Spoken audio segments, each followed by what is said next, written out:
Hello बच्चों, कैसे आप लोग? नमस्कार। बढ़िया।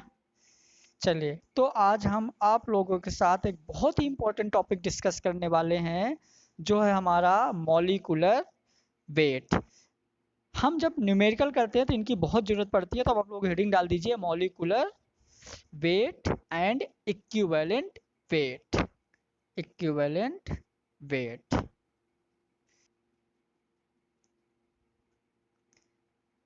Wait equivalent weight, molecular weight and equivalent weight. चलिए, अब जो मॉलिक्यूलर वेट और इक्विवेलेंट वेट है, तो अपन ऐसा करते हैं, इन दोनों के लिए एक एग्जाम्पल लेके देखते हैं।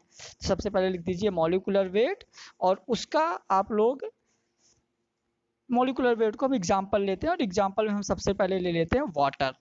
यदि हम वाटर की बात करें तो वाटर में देखिए यहाँ पे आपका जो हाइड्रोजन है, हाइड्रोजन दो है और ऑक्सीजन एक है।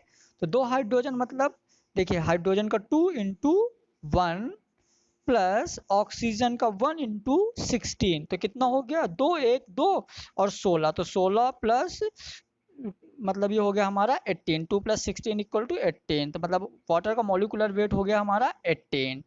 ठीक है। अब चलिए नेक्स्ट एग्जांपल लेके हम देखते हैं सल्फ्यूरिक एसिड H2SO4। H2SO4 में यदि हम देखें तो जो हमारा हाइड्रोजन है तो कितने हैं? 2 प्लस सल्फर, इसका हो जाएगा 2 × 1।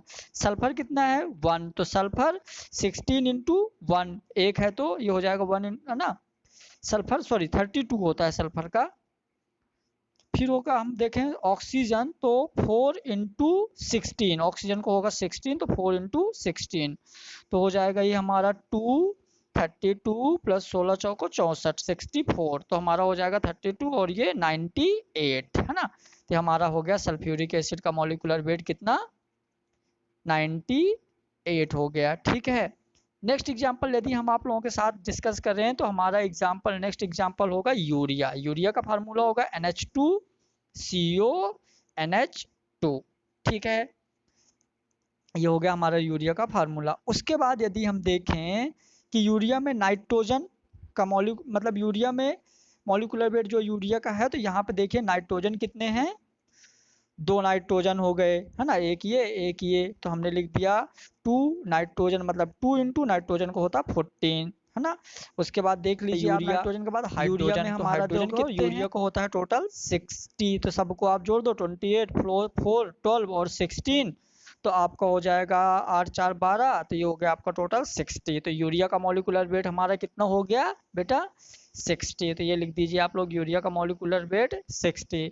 ठीक। चलिए, अब अपन ऐसा करते हैं कि एक दो एग्जांपल चलिए लेके और देखते हैं। तो एक एग्जांपल मैंने ले लिया जैसा कि ग्लूकोज।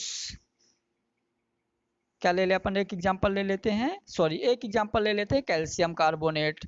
तो कैल्शियम कार्बोनेट में देखिए CaCO3, तो Ca का हो गया 40 और कार्बन का हो गया 12 और एक ऑक्सीजन का 16, तो इंटू 3, तो 16 3 48 48, आप जोड़ दो तो ये हो जाएगा अपना 100। तो कैल्शियम कार्बोनेट का हो गया आपका 100 है ना। आप याद रखिएगा, ये बहुत अच्छे एग्जाम्पल हैं और ज़्यादातर एग्जाम में यही एग्जाम्पल आते हैं आपके एग्जाम में। ठीक। तो कैल्शियम कार्बोनेट के बाद यदि हम और यहाँ पे देखें मॉलिक्यूलर वेट हो गया हमारा है ना। जैसे ये मॉलिक्यूलर वेट अपन ने निकाल लिया, वाटर का निकाल लिया, यूरिया का निकाल दिया, H2SO4 का निकाल दिया, CaCO3 का निकाल दिया है ना। उसके बाद यदि हम डिस्कस करेंगे आप लोगों के साथ, चलो एक दो एग्जाम्पल और लेके अपन देख लेते हैं।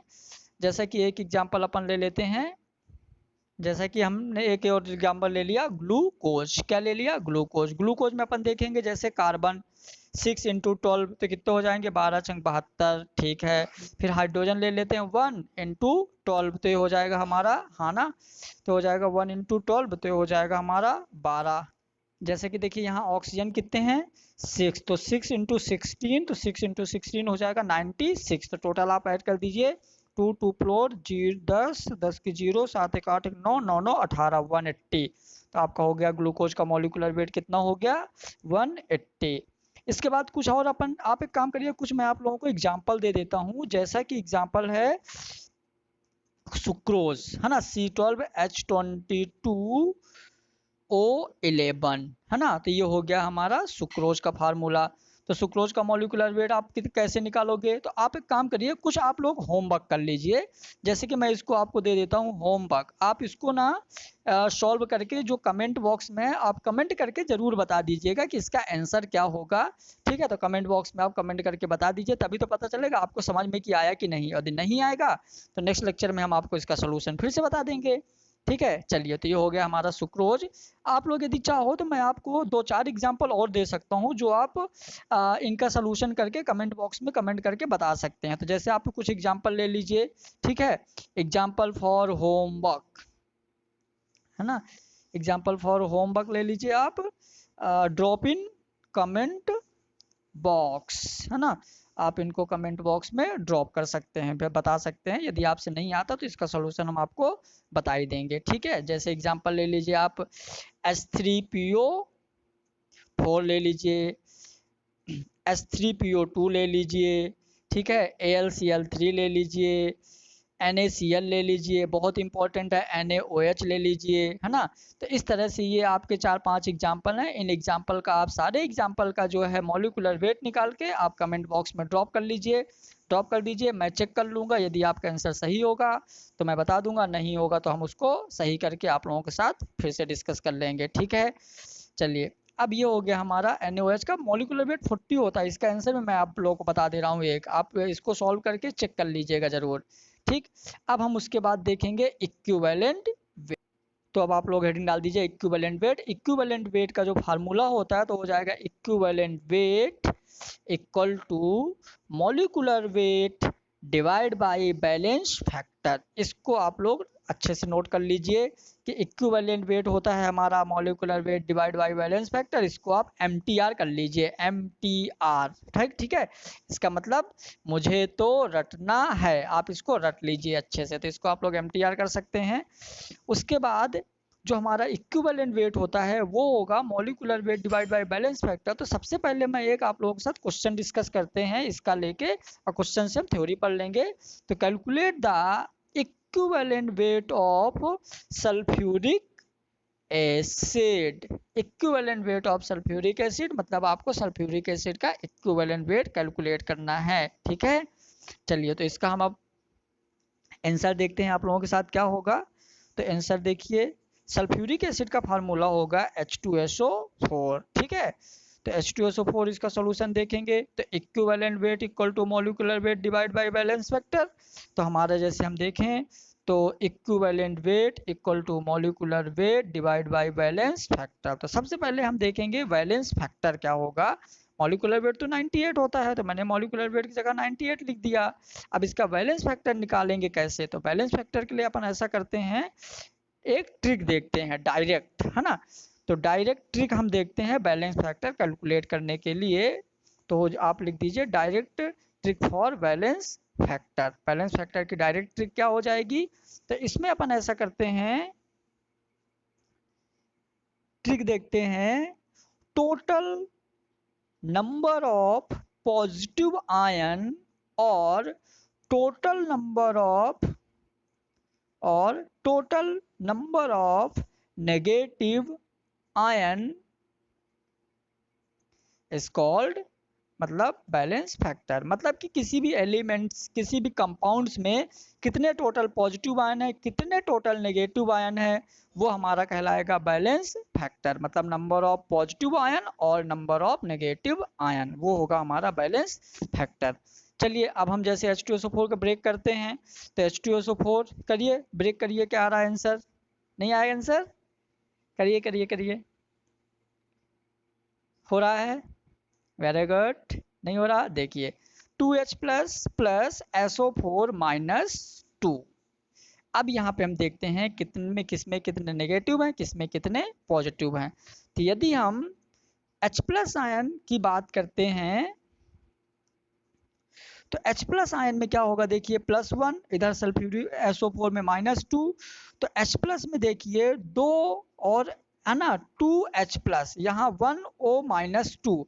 मतलब यदि हम टोटल बात करें तो यहाँ बैलेंस फैक्टर 2 प्लस है 2 माइनस है, दोनों में से कोई एक लेना है, तो हमारा हो गया बैलेंस फैक्टर 2। तो 98 डिवाइड बाई 2 तो आ गया 49। तो equivalent weight of sulphuric acid हमारा कितना हो गया 49। ठीक है, चलिए इस तरह से एक दो एग्जाम्पल और अपन ले लेते हैं। तो जैसे हमने बोल दिया MgCl2, मैंने ले लिया एक MgCl2 की बात करें तो 2Mg plus 2 plus 2Cl minus, तो इसका बैलेंस फैक्टर हो जाएगा हमारा 2, क्योंकि नंबर ऑफ प्लस 2 प्लस 2 हैं। एक चलिए क्वेश्चन अपन देखते हैं, जैसे मैंने बोल दिया कैलकुलेट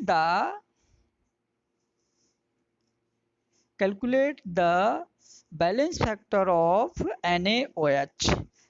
ठीक है, calculate the balance factor of NaOH। चलिए अपन ऐसा करते हैं, बैलेंस फैक्टर नहीं, अपन इसका इक्विवेलेंट वेट ही कैलकुलेट करते हैं। तो ये इक्विवेलेंट वेट, तो इसका सोल्यूशन हो जाएगा हमारा equivalent weight equal to molecular weight divide by balance factor. तो NaOH का मॉलिक्यूलर वेट कितना होगा?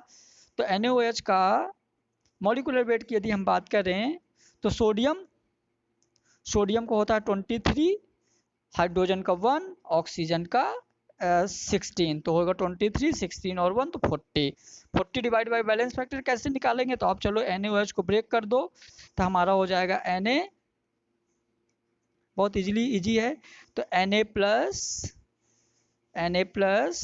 OH minus. ठीक है, तो Na प्लस और OH माइनस, तो ये हो जाएगा हमारा 40 डिवाइड बाई 1, तो ये आ गया 40। ठीक, तो ये हमारा NaOH का जो इक्विवेलेंट वेट है वो हमारा हो गया कितना 40। तो इस तरह से हमने NaOH का भी मॉलिक्यूलर वेट कैलकुलेट कर लिया, जो कि हमारा 40 हो गया है ना। चलिए उसके बाद हम देखते हैं कुछ बैलेंस फैक्टर, है ना, कुछ इंपॉर्टेंट बैलेंस फैक्टर हैं, जैसे कि H3PO2 का 1 होगा, H3PO3 का 2 होगा, H3PO4 का 3 होगा। ठीक, इस तरह से एक और बहुत इंपॉर्टेंट एग्जाम्पल है ना, इनको आप MTR कर लीजिए, ये बहुत डायरेक्ट ये आते हैं, इनको आप डायरेक्ट याद रख सकते हैं। एक H3BO3 जिसका बैलेंस फैक्टर 1 होगा, ये भी बहुत इंपॉर्टेंट है, H3BO3 इसका भी बैलेंस फैक्टर 1 होगा। कुछ और एग्जाम्पल है, जैसे H2S का 2 होगा, H2SO5 का 2 होगा, H2S2O7 का भी 2 होगा, H2S2O8 का भी 2 होगा, HClO4 का 1 होगा और HCl का 1 होगा। तो आप ये वाले भी बहुत अच्छे से याद रख सकते हैं। ठीक, इसको MTR कर लीजिए, बहुत इंपॉर्टेंट है, बहुत बार एग्जाम में आते हैं, और ये सारे एग्जाम्पल जो हैं तो आपको इन न्यूमेरिकल करने में बहुत मदद देंगे, बहुत हेल्प मिलेगी आपको, है ना। तो इक्विवेलेंट वेट इसको हम नॉर्मली बहुत अच्छे से यूज करेंगे नॉर्मेलिटी में। ठीक, तो आप इसमें इन सारे एग्जाम्पल्स को बहुत अच्छे से नोट कर लीजिए। Thank you so much. बाकी यदि आप लोगों को कोई डाउट हो आप कमेंट बॉक्स में कमेंट करके बता सकते हैं। ठीक है, चलिए थैंक यू सो मच।